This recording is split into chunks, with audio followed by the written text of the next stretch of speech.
नमस्कार साथियों, मैं ईश्वर, आप देख रहे हैं आपका फेवरेट न्यूज चैनल। और आप सभी को जानकारी दे दूं, जैसे कि आप सभी लोग जानते ही हैं कि पिछले कुछ दिनों में जो है यमुना के पानी को लेकर काफी बयानबाजी की जा रही है, एक मुद्दा बन चुका है। और वहीं इसी दिल्ली में यमुना पॉलिटिक्स को लेकर कैबिनेट मंत्री राव नरबीर का बयान सामने आया है। तो साथियों, आपको सुनाते हैं क्या कुछ कहना है कैबिनेट मंत्री राव नरबीर का, आइए आपको सुनाते हैं। और सबसे पहले आप सभी से अपील रहेगी, वीडियो को ज्यादा से ज्यादा शेयर जरूर कर दीजिएगा और कमेंट करके आप हमें अपना विचार जरूर साझा करें। देखो, अभी तक तो 2 बार मैं दिल्ली गया हूँ, आज भी जाने की उम्मीद है। कल कई प्रोग्राम रख रखे हैं।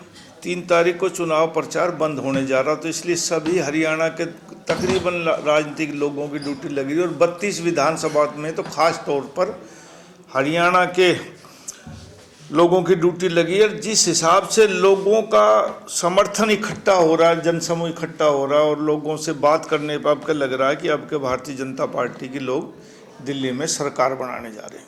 नहीं, इसमें बदलने का नहीं। अरविंद केजरीवाल तो जब चुनाव आते हैं तो ऐसी बात अकेले इस पानी के मुद्दे पर नहीं, और भी मुद्दे पे बात करते हैं। उन्होंने 2-3 दिन पहले बयान दिया था कि इस पानी में जहर मिलाया जा रहा है। मैं पर्यावरण मंत्री हूं, इसलिए हमने रिपोर्ट हमारे पास हर महीने आती है। हम उसका साल में चेक कराते हैं 2 जगह। एक तो है पल्ला गांव, सोनीपत में आखिरी गांव है, जहां के उसके बाद जमुना दिल्ली में शुरू हो जाती है। तो वहां हम जब मात्रा देखते हैं उसमें ऑक्सीजन की, तो तकरीबन 5 पॉइंट से ऊपर 6.7 पॉइंट पाती है। और इतना पानी में ऑक्सीजन पाने का मतलब है कि उसमें जीव जंतु रह सकते हैं, मछलियां पड़ सकती हैं, सारी चीज़, मतलब कोई भी जो पानी का जो जानवर है वो मरता नहीं, वो जिंदा रहता है। और एक गांव पड़ता है दिल्ली क्रॉस होने के बाद, बसंतपुर, फरीदाबाद जिले का पहला गांव। यदि वहीं हम हर महीने टेस्ट करवाते हैं, तो अब हमने जनवरी 2025 में करा, पूरे साल का मैंने चंडीगढ़ प्रेस कॉन्फ्रेंस करके भी कहा था कि वहाँ ऑक्सीजन की मात्रा आती है 0। तो सब गंदा कहाँ हुआ? और चलो उसको ये नहीं जचती तो अपने कोई लैब से टेस्ट करवा लो, वो पल्ला में भी टेस्ट करा लो और वो बसंतपुर में भी करा लो। तो किसकी कमी है? और ये मुद्दा राजनीतिक मुद्दा नहीं है, ये हमारे जीवन से जुड़ा हुआ मुद्दा है। इसमें आरोप प्रत्यारोप की जरूरत नहीं होनी चाहिए।